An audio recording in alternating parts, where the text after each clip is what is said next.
வணக்கம் மக்களே, நான் உங்கள் உதயா. நான் உங்கள் நரேன். இது உங்கள் குரு சிஷ்யா காணொலி. இன்னைக்கு பார்க்க போகிற டாபிக் என்னன்னா, அதாவது நேற்று நம்ம சீமான் அண்ணன் வந்துட்டு பல்லாவரத்தில் ஒரு 1000 பேர் வந்துட்டு நாம் தமிழர் கட்சியில் இணைகிற ஒரு மீட்டிங் பார்த்தீங்களா?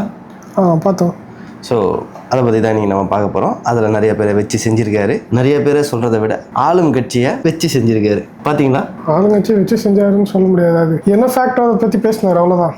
ஓகே, ஆமாம், அவதூற பேசுகிறவங்க தானே ஃபேக்டோட பேச முடியும். பொய் சொல்கிறவங்க டே இதண்டா உண்மை அப்படின்னு சொன்னால் அவன் எங்கே போய் வச்சுப்பான் மூஞ்ச? எங்கேயும் வச்சுக்க மாட்டாங்க. திரும்ப அடுத்த ஒரு அவதூறு எடுத்துட்டு வருவாங்க, அவ்வளோதான்.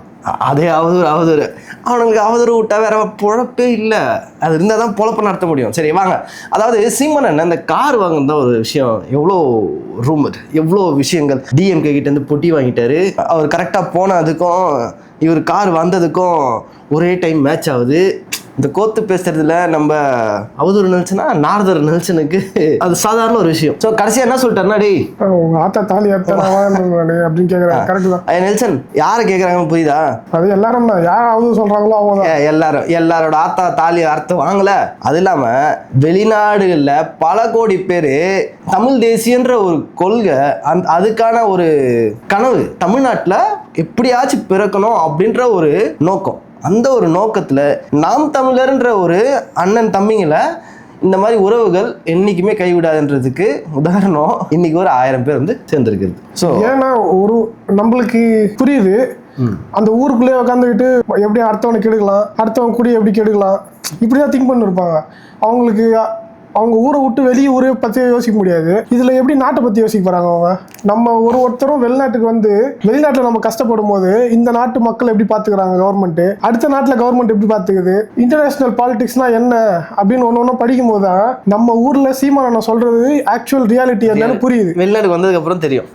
இந்த மாதிரி நெல்சன்லாம் ஊருக்குள்ளேயே கார் வாங்கிக்கின்னு, காருக்குள்ளேயே ஒரு வீட்டை போட்டுக்கின்னு, கேமரா வச்சுக்கின்னு, உக்காந்த சீட்லேயே இப்போ என்ன அவதூறு பேசலாம், இன்ஸ்டால என்ன போட்டிருக்காங்க, பண்ணுவாங்க. இன்னைக்கு எவ்வளவு தருவீங்க, இதை பத்தி பேசின எவ்வளவு தருவீங்க, அதை பத்தி பேசின எவ்வளவு தருவீங்கன்னு பேசிட்டு இப்படி இருக்கிறவங்களுக்கு, தன்னை பத்தி மட்டும் யோசிக்கிறவங்களுக்கு நாட்டை பத்தி கேரே இருக்காது. அதாவது சிவானன் வந்து அவதூறு செய்யாததை வந்துட்டு செஞ்ச மாதிரி அப்படியே பைண்ட் பண்ணி பல விஷயங்களை ஒன்னா கோத்து பேசுவாங்க. ஆனால் ரியாலிட்டியில் நடக்கிற விஷயத்த ஆளுங்கட்சி பண்ணுற தவிர வாயை திறந்து கூட பேச மாட்டாங்க. எக்ஸாம்பிள் ஸ்டார்டிங்கில் பார்த்தீங்கன்னாக்கா, அதாவது சிஎம் விஜய் அவர் என்ன சொல்கிறாருன்னா, அதாவது ஏரிகளில் வந்துட்டு நீர்வளத்தை இன்க்ரீஸ் பண்ணுறதுக்காக அங்கே அருகில் இருக்க மக்கள்கிட்ட அவங்களுக்கு இலவசமாக மண் தேவைப்பட்டுச்சுன்னா எடுத்துக்கலாம் அப்படின்னு சொன்னாங்க. அதுதானே ஸ்டேட்மெண்ட். புல்டோசர் எடுத்துட்டு வாங்க, ட்ரக்கில் எடுத்துட்டு வாங்க, சுற்றி நிற்க வச்சுங்க, ஏரியில் அள்ளி எடுத்துகிட்டு போயிட்டே இருங்க அப்படியா சொன்னாங்க. ஆனால் இன்னைக்கு நியூஸ் 24/7 சேனல் அவங்க வெளியிடுற காணொலி முக்காவாசி பார்த்தீங்கன்னா ஃபுல்லாக ட்ரோன் ஷாட்ஸ். க்ளோஸ்அப் போங்க, சைடில் போங்க, ரைட்டில் போங்க. சில பேர் என்ன பண்ணுறானுங்க, அந்த மண் அள்ளிட்டு போகிறப்ப எக்ஸ்டெண்ட் பண்ணி பட்டாய இடத்துல கூட போய் அள்ளிட்டு இருக்கானுங்க.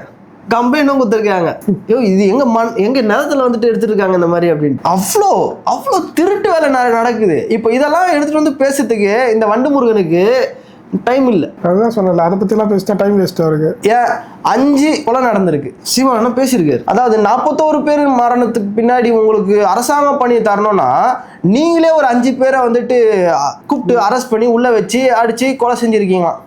அதுல லாக்அப் டெத்ன்றதை விட சில இடத்துல லாக்அப் டெத்து, சில இடத்துல சிறைக்குள்ள போனதுக்கு அப்புறம் அதுல ஒரு ஸ்டேட்மெண்ட் கொடுத்துருக்காங்க. அங்கெல்லாம் சிசிடிவி வரல, ஸ்டேட்மெண்ட் வரும். ஆனா ஏதோ ஒரு இடத்துல சிசிடிவில ஏதாவது சின்னதா அவங்களுக்கு சாதகமா ஏதாவது இருக்கா தேடி பிடிச்சி போடுவாங்க. ஆனா நியூஸ்ல வரப்போ பாத்தீங்கன்னா 9 பேர்கிட்ட வந்துட்டு ஜெயில கைதிகள்லாம் வந்துட்டு இவரோட சட்டையெல்லாம் வரிசையெல்லாம் கழட்டி கை காலெல்லாம் கட்டி அடிச்சு வந்து சாவடிச்சிட்டாங்களாம். அவங்கள வந்துட்டு அரெஸ்ட் பண்ணியிருக்காங்க, அவங்க மேல நடவடிக்கை எடுத்திருக்காங்க. எதுக்கு அங்க சிசிடிவி எங்க?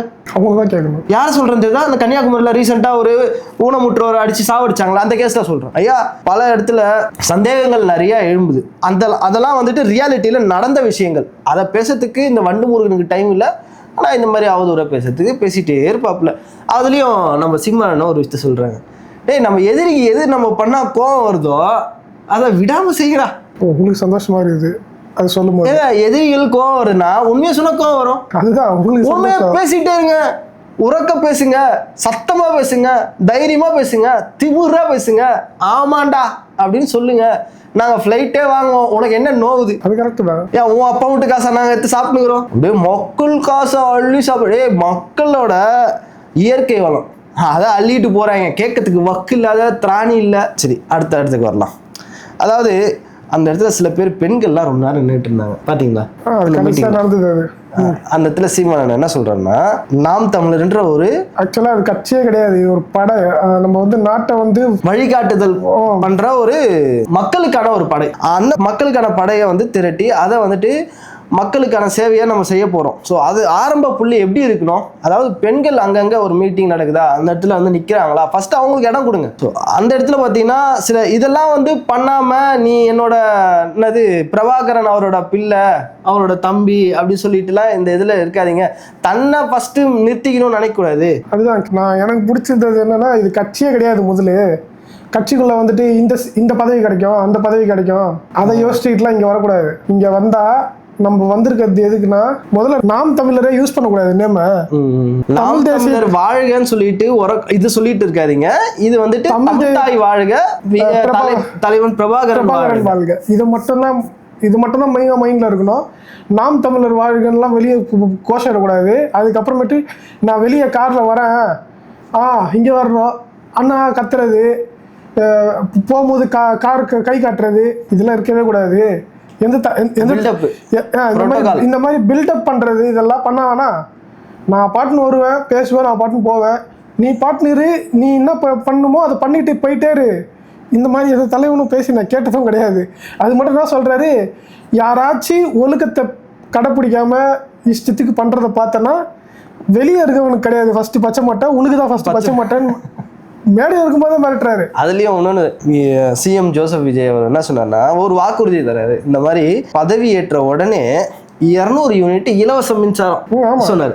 ஆனா இன்னைக்கு 200 ரூபா கட்டிட்டு இருந்த வீட்டுல எல்லாம் ஒரு 15,000 ரூபாய் கிட்ட எல்லாம் கரண்ட் பில் வந்துருக்கு. ஆமா, 1000 ரூபாய் 500 ரூபாய் கட்டினவங்க 7,000 ரூபாய் 11,000 ரூபாய் கட்டுறாங்க. சித்துன்னு ஒருத்தர் நம்ம யூடியூப் 62,000 ரூபாய் பில்லு. நிறைய வீடியோஸ் பாக்குறேன், காணொலியில வருது. அதாவது 400 ரூபாய் கட்டிட்டு இருந்தேன், இன்னைக்கு பாத்தீங்கன்னா 7,000 ரூபாய் கட்டுறேன். நானு 7,000 ரூபாய் கட்டினவங்க 24,000 ரூபாய் கட்டுறாங்க.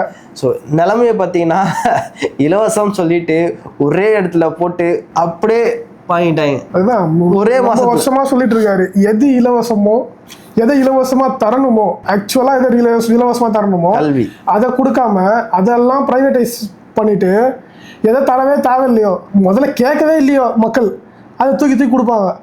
இந்த நாகர்கோவில் கன்னியாகுமரியில் வந்துட்டு IREL நிறுவனம் ஆக்சுவலி போராடி அதை நிறுத்தி வச்சுருந்தோம். நீங்கள் வந்தீங்க, கார்பரேட்டுக்கெலாம் என்னென்ன தேவையோ ஃபஸ்ட்டு கையெழுத்து போடுறீங்க. அதே மாதிரி சூயஸ் நிறுவனம், இதெல்லாம் வந்துட்டு மக்களுக்கான திட்டமா, மக்களுக்கான தேவையை அடிப்படை தேவையை நம்ம அரசாங்கம் தரணும். அரசாங்கமே தரலன்னா எதுக்கு தனியார் மையம்? ஒருத்தன் வந்துட்டு 3,500 கோடி வந்துட்டு இன்வெஸ்ட் பண்ணி நான் உங்களுக்காக செய்கிறேன்னு பிரான்ஸ் நாட்டிலேருந்து வருவானா? அவன் உண்மையிலேயே அந்த நோக்கத்துக்கு மக்களுக்காக செய்வானா? ஆல்ரெடி அந்த சூயஸ்ன்றது வந்து பெத்தல்ன்ற ஒரு நிறுவனம் பேர் வச்சுக்கிட்டு அவங்க கொள்ளடிச்சதெல்லாம் காமிச்சு அதுலேருந்து அங்கேருந்து ஓடி வந்து ஸ்ட்ரெயிட்டாக கோயம்புத்தூர்ல இறங்கி, இந்த கோயம்புத்தூர்லேயே பார்த்தீங்கன்னா அந்த கம்பெனி மேலே ஒரு 5 லட்ச ரூபா ஃபைன்லாம் போட்டிருக்கு. ஏன்னா வழித்தடத்தில் வந்துட்டு குழாய் பதியும் போது அவ்வளோ கேவலமான ஒர்க்கு. நம்ம நாட்டில் வந்துட்டு 1000 ரூபா ஃபைன் போட்டாலே அது பெரிய ப்ராப்ளமான ஒரு விஷயத்துக்கு 1000 ரூபா ஃபைன் போடுவாங்க. 5 லட்ச ரூபா ஃபைன் போட்டிருக்காங்கன்னா அப்போ பார்த்துங்க எவ்வளோ கேவலமாக இருந்திருக்கும்னு. இது நாங்கள் சும்மா சொல்கிறோம், பொய்க்கு சொல்கிறோம் அப்படின்னா சீமானே பேசியிருக்காரு. அவர் எக்ஸாம்பிளோட சொல்லியிருக்காரு. நக்கீரன் அவர் ஒரு புக் எழுதியிருக்காரு. அந்த புக்கில் ஃபர்ஸ்ட் பேஜ்லேயே இந்த கம்பெனி பற்றி தான் சொல்லியிருக்காரு, ஆரம்பத்திலேயே இருக்கு அப்படின்னு. ஆனால் ஏன்னா இந்த கம்பெனியை கொண்டு வரணும் நினைச்சது யாருன்னா அம்மா, ஜெயலலிதா அம்மா. அந்த டைம்ல அம்மா இருந்த டைம்லயே இதை எடுத்துட்டு வரணும். அம்மா இருந்த டைம்ல சென்ட்ரல் கவர்மெண்ட் எடுத்துட்டு வரணும்னு நினைச்சாங்க. அப்போ அம்மா சப்போர்ட் பண்ணாங்க. ADMK சப்போர்ட் பண்ணிருக்கு இதுக்கு. அப்பவே தடுத்து நிறுத்திருக்காங்க சீமான் இந்த மாதிரி விஷயத்துல வந்து இவர் போராடினதுக்கு அப்புறம் பாராட்டி அதை ஸ்டாப் பண்ணி வச்சிருந்தோம். ஆனா திரும்ப வந்து நீங்க எல்லாம் வந்து 3,000 கோடிக்கு தூக்கி கொடுத்துருங்க. என்ன கேக்குறாங்கன்னா, அரசாங்கம் நீங்க கொடுக்காம எதுக்கு தனியார் மையத்திட்ட கொடுக்குறீங்க? அப்படிதாங்க நிறைய நடக்குது.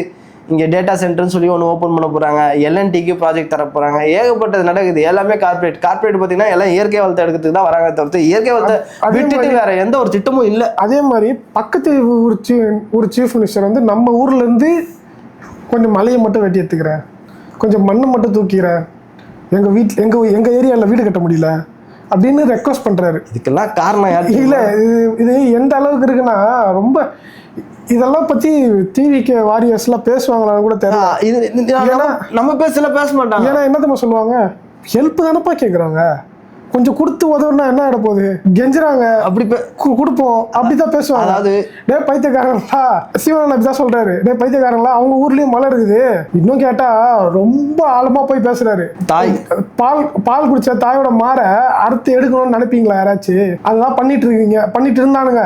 நீங்களும் அதையே பண்ணணும்னு நினைச்சீங்கன்னா உங்களை விட கேவலமானவங்க யாருமே இல்ல. அவனுக்கு தெரியுது தன்னோட தாய் எவ்வளவு நேசிக்கிறான், தான் தாய பாதிக்கப்படக்கூடாதுன்னு நினைக்கிறான். ஆனா அவனுக்கு மத்தவங்க தாயை பத்தி கேர் இருக்காது. நம்ம தாயை பத்தி நம்ம தான் கேர் பண்ணணும். அதை ஒருத்தவங்க சொல்றாங்கன்னா எடுத்துக்க பார்க்கணும்.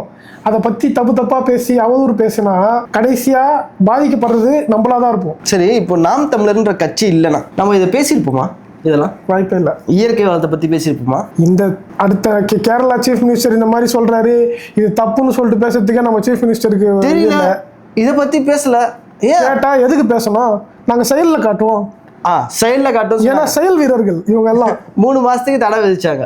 அந்த 3 மாசத்துக்கு தடை எதுக்குன்னா, அதாவது இவங்க வந்துட்டு ஒரு கால்குலேஷன் டிமாண்ட் இன்க்ரீஸ் பண்றாங்க. தமிழ்நாட்டுக்கு என்ன தேவையோ அதை முதல்ல கொடுத்துட்டு மீதி இருக்கிறத ஏதோ தடை விதிச்ச மாதிரியும் பீத்திக்கிறாங்க.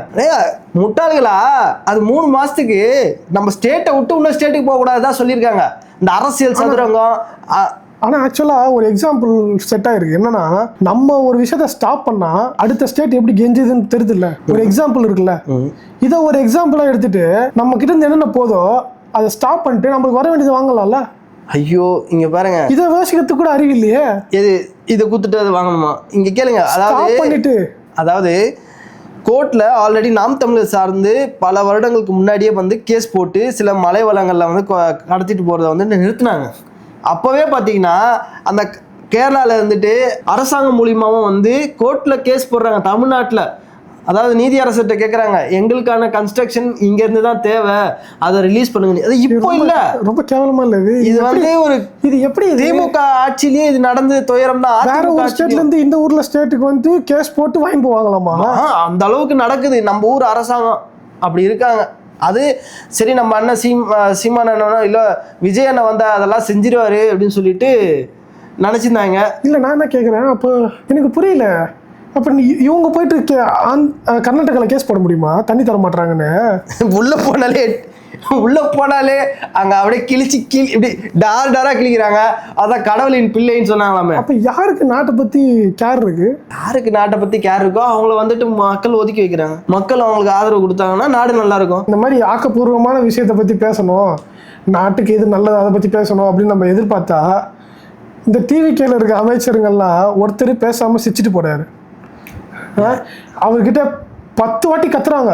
கிட்டத்தட்ட ஒரு 5 நிமிஷம் ஃபாலோ பண்ணின்னு கத்திக்கினே வராங்க, இதுக்கு பதில் சொல்லுங்கன்னு.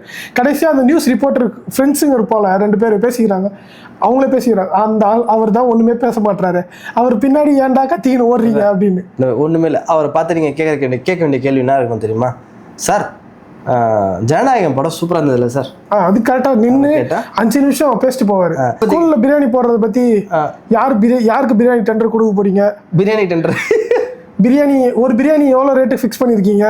இதெல்லாம் கேட்டால் கிளியராக எக்ஸ்பிளைன் பண்ணுவோம். ஆல்ரெடி நம்ம ஊரில் இப்போ அதாவது முட்டை ஊழல் நடந்தது, இப்போ சிக்கன் ஊழல் நடக்கணும், கோழி ஊழல். ஆல்ரெடி கோழி பண்ணக்காரங்களாம் சண்டை போட்டுருந்தாங்கிறாங்களா வந்துட்டு எடுக்கும்போது கோழி பெருசாகுது, எத்தனை வந்ததுக்கப்புறம் கோழி சின்னதாகிடுது அப்படின்னு. அதையும் சொன்னார் சீமானன். ஒருவேளை அது பிரியாணி கனெக்ட் பண்ணதான் சொல்லியிருப்பாருன்னு நினைக்கிறேன். இந்த கோழியை போகிற வாக்கில் சரத்தை கொஞ்சம் தாக்கி விட்டு போயிட்டாப்புல. அது தாக்கி விட்டு போறது அது ஃபேக்ட், ரியாலிட்டி. யாருன்னு அதெல்லாம் நம்புற மாதிரியா இருக்குது. அவர் எப்படி தெரியுமா கிளியரா கேக்குறாரு, என்னது ஒரு குழந்தைய உடம்பு சரியில்லாத குழந்தைய நான் ஐபிஎல் மேட்ச் கூட்டின்னு வந்தேன், ஐபிஎல் மேட்ச்ல வச்சு மாத்திரை கொடுப்பேன். இல்ல, ஒரு தகப்பனாவே அவனுக்கு அந்த தகுதி இல்ல குழந்தைய வளர்க்க. நாட்டை தூக்கி கொடுத்துருவீங்க மினிஸ்டர் பதவியை. அதெல்லாம் நியாயமா? இதெல்லாம் கேட்கறதுக்கு யாருமே இல்லையா? நாதியற்று கிடக்குதா நாடு? அதுதான் கேட்குறாரு. கார்டு வேணும், நோட்டு வேணும். நான் சொன்னேன் பல வீடியோவில், மூடியில் தண்ணி ஊற்றி மாதிரி போட்டு கலக்குனா கரைஞ்சிட போகுது. அதுதான் சீமான் கேட்குறாரு. 500 நோட்டு எதுக்கு? நம்மளெல்லாம் பார்த்தா கேனையெல்லாம் இருந்துச்சுங்கிறாங்களா? ரியாலிட்டி அதுதான். அதான் கேட்குறாரு. எங்களெல்லாம் பார்த்தா கேனைய மாதிரி இருக்குதுல்ல உனக்கு? அந்த 1.5 கோடி பேர் இருக்கிறாங்க, அவங்க கிட்ட நீங்கள் போய் கதை விடுங்க, புருடா விடுங்க. சரி, சாட்டையும் வச்சு செஞ்சிருக்கேன். சாட்டை நிறைய சேட்டை செய்கிறாரு. அவர் சேட்டை வச்ச பையன் அவரே ஒத்துக்கிறாரு. என்ன சொல்றது? அதாவது தப்பு பண்ணா கேட்க தான் செய்வாங்க கேள்வி, வலி வந்ததுன்னா கரெக்டு. எனக்கு சில விஷயம் ஆனால் பேசும்போது அது எனக்கு கேட்கும்போது ஒரு மாதிரி இருந்தது. ஆனால் ஒரு விஷயத்தையும் பார்த்துட்டு இப்போ நான் என்ன ரியலைஸ் பண்ணுறேன்னா, தப்பு பண்ணுறவனுக்கு தான் வலிக்கும். இல்லை ஒன்றும் இல்லைங்க, இதுக்கப்புறமேட்டு தப்பு பண்ணுறவனுக்கு வலிக்கணும்னா இவங்க தான் கரெக்டு. ஆமாம். இப்போ பாருங்கள், என்னோட கமெண்ட் பாக்ஸில் ஒன்றும் இல்லை, எலெக்ஷன் கமிஷனு இவங்கள பற்றியெல்லாம் ஒரு வீடியோ போட்டுருந்தேன்.